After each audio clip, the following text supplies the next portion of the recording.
Hello, everyone, and welcome back to another episode of the Enablement Brew podcast. I'm Carly Lehner. And I'm Malvina Sykes, and we're so excited you're joining us for this episode in the month of April, which means it's almost summer. And we have a guest on. So, Carly, do you want to introduce our guest? Yes, it's almost summer. Andrew and I were literally just talking about the weather and how awful England typically is, but there's sometimes, he said, infrequently good weather in the UK. But anyway, so we have Andrew on from Habits at Work. So Andrew, why don't you introduce yourself and tell us a little bit about what you do? Yeah, thank you both. It's wonderful to be on your show. As you mentioned, I founded and lead Habits at Work, a company that helps salespeople develop the habits that make them magnetic, trusted advisors. And I also have the privilege of being part of the Kellogg Sales Institute, one of the few business schools that offers a sales curriculum that's really deeply soaked in the research behind how humans think, feel, and act. And then I do a couple of things on the side. I'm a professional speaker, and I'm recently becoming an aspiring performance poet. Wow. Yeah, I know that's a little odd and out there, but sales lacks sometimes, I guess, some finesse, and I'm trying to bring some poetic language to the art and science of sales. I love that. We often talk about storytelling, but never poetry, but I guess they're very linked. So interesting. Yeah. Oh, I love that. And then, so Andrew, obviously you have an accent. So tell us, where are you from and where do you live now? I do. I was born and raised in South Africa. I've lived there twice in my life, and I've had the privilege of moving around the world quite a lot. I've lived and worked on 6 continents. Wow. Then I moved to the US in about 2004, to Chicago in 2007, and I've been here ever since, with a year in Sao Paulo in between. So today I'm in Evanston, just north of Chicago, close to the Northwestern and Kellogg campus. Nice. We have a podcast episode full of expats, which is super fun. Yeah, isn't it? Yeah. So Andrew, we always start every episode with what's in your mug. So let's start with you. What's in your mug? Today I'm drinking sparkling mineral water. It's to sort of deal with the 4 or 5 cups of coffee I've had already. So I'm a big drinker of sparkling water. I don't know why. For me, the bubbles make it taste just a little bit better than on its own. Yeah. Do you like flavored sparkling water? I don't mind either, and I often drink the flavored just because that seems to be how it all comes today. Yeah, I was gonna say it's all flavored. In the US, flavored sparkling water. Like you get all different flavors. Right. We have it in the UK too, but it's like extortionate. It's super expensive. That's the same here too. Same here too. Malvina, what do you got? All right. The last remaining bits of my black coffee with sweetener that I'm finishing. But this is my 4th or 5th cup of the day. So yeah, maybe a little bit too much. And after I'll go with the water. So Carly, what about you?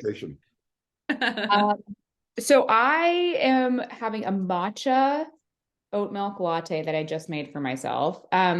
But we just got some new mugs from Hendrik over at Showpad. He's CEO. He sent us these Yeti mugs. Oh, yeah, Malvina has hers as a thank you for coming on the podcast. And so, I mean, Yetis are pretty legit. So I'm drinking in Fluent and Customer.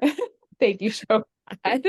But yeah, I started making matcha lattes in the afternoon because it's kind of fun. So, but yeah, I'm on my 4th cup of caffeine as well. So I think we are all well caffeinated, it sounds like. Well wired. Yeah. So let's get into the topic. So today it's all about trust in sales. And Andrew, it sounds like that's essentially like what your business is about. Like that's the habit that you are helping salespeople create, is being like a trusted advisor. So can you tell us a little bit about like why you're so passionate about this topic? Yes. I've been selling for longer than I'd like to admit, more than 3 decades, and teaching sales in multiple countries. And we've developed a massive curriculum about all the things you'd expect in sales, from how you create first impressions to leading discovery conversations, negotiations, the whole lot of it. And about 5 years ago, I got really curious about the role of trust in sales. And the more we dug into it in our behavioral research lab, the clearer it became that that sits at the bottom of everything that we do. So in Habits at Work and in the work I do at Kellogg, trust has become the lens through which we teach salespeople all the skills and knowledge and habits that make them be these magnetic trusted advisors. And I've come to the conclusion, wherever there is a block in the sales process, it is almost always a lack of trust or a trust issue in some way, shape, or form. And probably more than anything, I think trust explains long sales cycles and low close rates better than any other factor that we've looked at. When I look at your website, you say, I'm on a mission to make sales the most trustworthy profession on the planet. That's almost the equivalent of being a doctor, right? Or like a heart surgeon, someone that you're giving your life to and, you know, saying, I trust you 150%, right? You wouldn't go on an operating table unless you trusted that doctor. Now, doctors and sales professionals, you could say, are very, very different. How do you build that element of trust in a profession that is known not to be very trustworthy, has a very bad reputation if you look at TV series and movies and books that are out there, you know, oftentimes has quite negative connotations. I think it has changed and evolved a lot over the years. But myself being an enablement, I'm always a little bit doubtful of salespeople, right? Even when I'm, you know, I don't know, purchasing a car or making a big purchase, not necessarily, you know, in the B2B tech space, I am always like, okay, what's the ulterior motive? What's the catch? You know, if they tell me like there's a promotion only for today, okay, that's a catch. That's definitely not a case. They just want me to purchase today, right? So all those fears and doubts and questions start appearing in my head. So what's the fundamentals, or what are the fundamentals of building that element of trust in a profession that is known for being untrustworthy? Yes, thank you for your question. It's clear that it's a lifelong mission that I may not accomplish before my time on this earth is done. And I think it's a worthwhile one because you pointed out nurses and doctors are ranked by people in all the surveys I've seen as the most trustworthy profession. And sales and marketing executives, we occupy the bottom rungs. And the question is why? And I think that we have earned the reputation through the way that we behave. But you put your finger on it. It's the suspicion or the evidence of self-interested motive that makes us worry about salespeople. You're doing this for commission. You're trying to get me to buy something I don't need for a price I can't afford faster than I'm ready to do so. And the good news and the bad news is, well, I guess the bad news for everyone else is it's not being a salesperson that causes the problem. It's the smell or the suspicion of motive. So whether you're a consultant or even a physician or a surgeon, if your patient or your team or your customer thinks that you have a motive other than their interest, they're going to give you the same trust downgrade as we give to salespeople. So how do we solve for this as people are focused on enablement? It's asking this question, what are the behaviors that salespeople are in the habit of practicing that are trust destroyers, that confirm the suspicion you're self-interested and you're going to try and use some trick or tactic to try and get me to do something I don't want to do? So it starts right at the beginning with defining like what it is that we do. And both at Habits at Work and the Kellogg Sales Institute, our preferred definition of a salesperson is someone who is committed to helping another person make progress in their lives. And that puts us right in the same category as other service professionals who are committed to improving humanity, if not just this one person's job, career, or problem that they're trying to solve. And with that mindset, it begins the process of asking the question, well, if I'm committed to helping someone make progress, would I call them and say, 24 hours before this offer expires, close now or you'll miss it? And I think the answer is no. So when we started with that mindset and looked at every single behavior from the first point of contact till the last time you spend a minute with a customer and asked, what is the most trustworthy move here?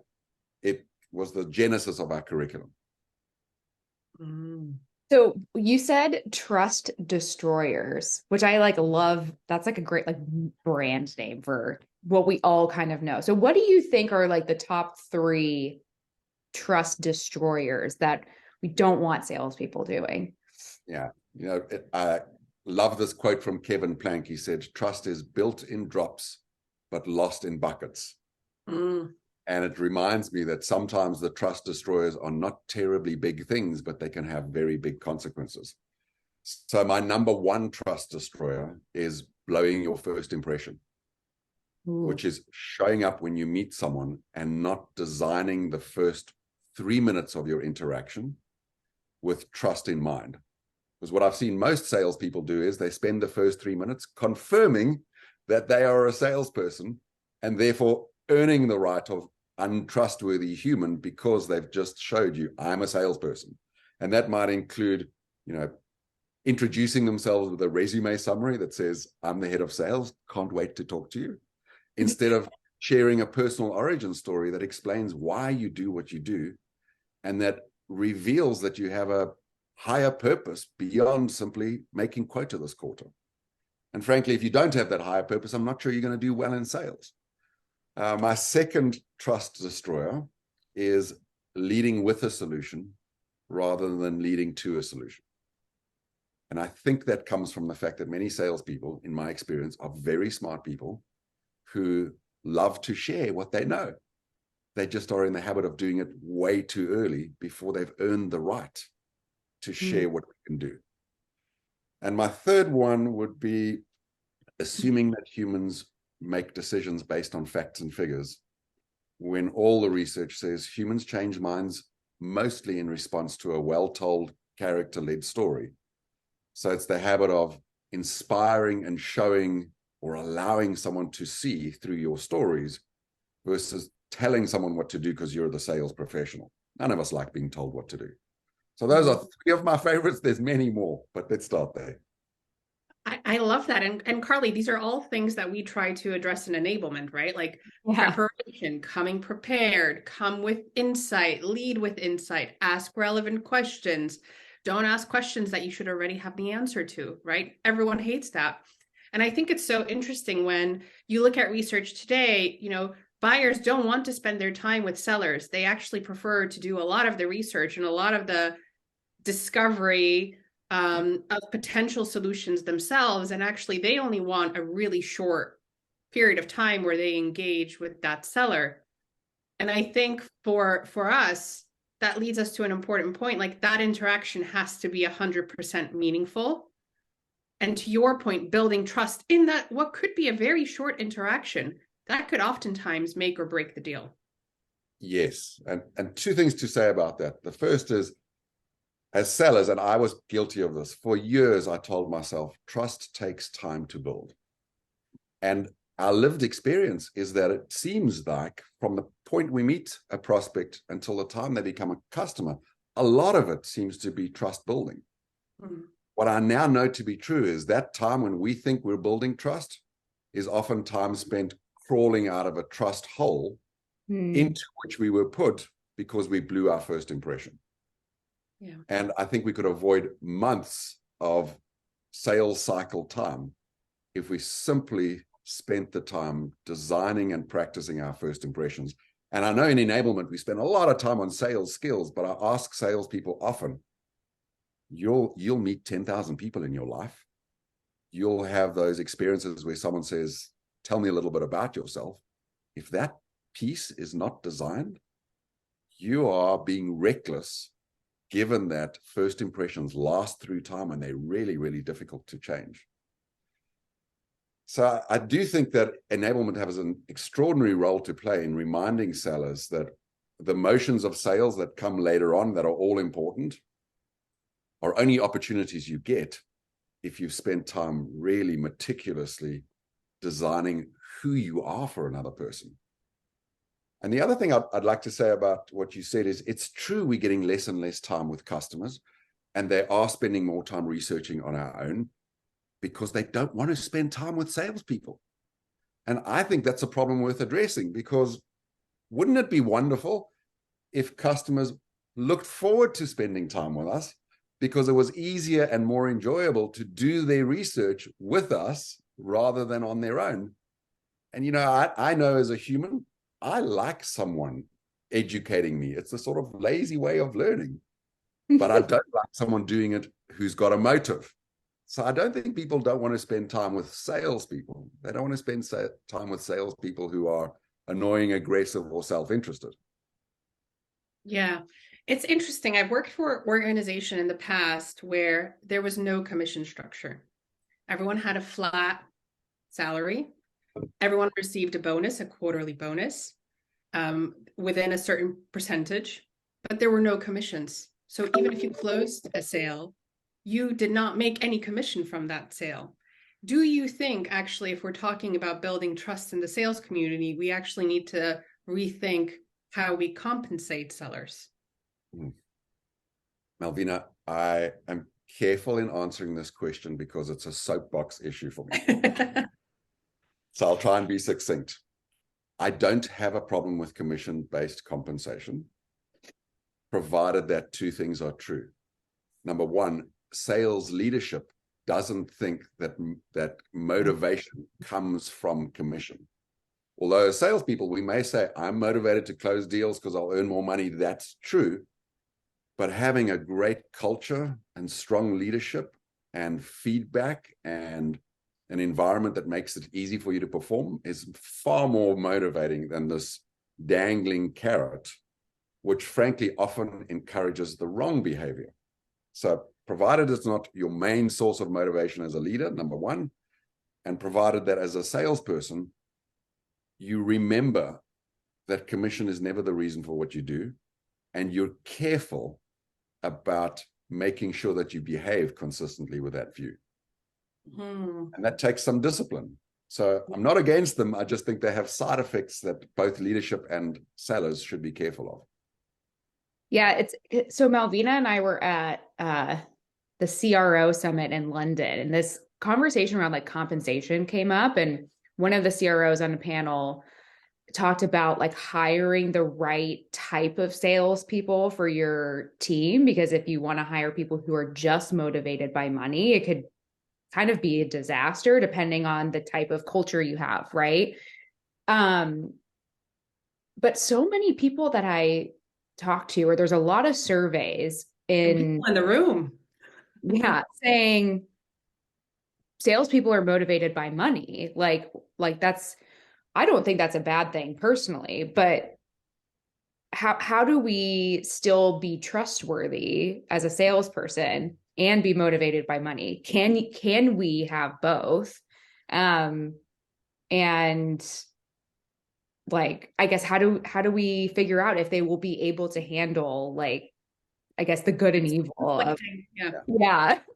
I mean, it's worth remembering that almost everyone that works for a salary and potentially a bonus. And so you might say all of us are motivated by money. The problem is that salespeople have this reputation that it's only money and that we will do things that aren't in your interest in order to get the money. It's that motive piece and the behavior that comes with it that I think is the problem. Because I happen to think for a company, having a commission-based remuneration system immunizes the company against low-performing salespeople.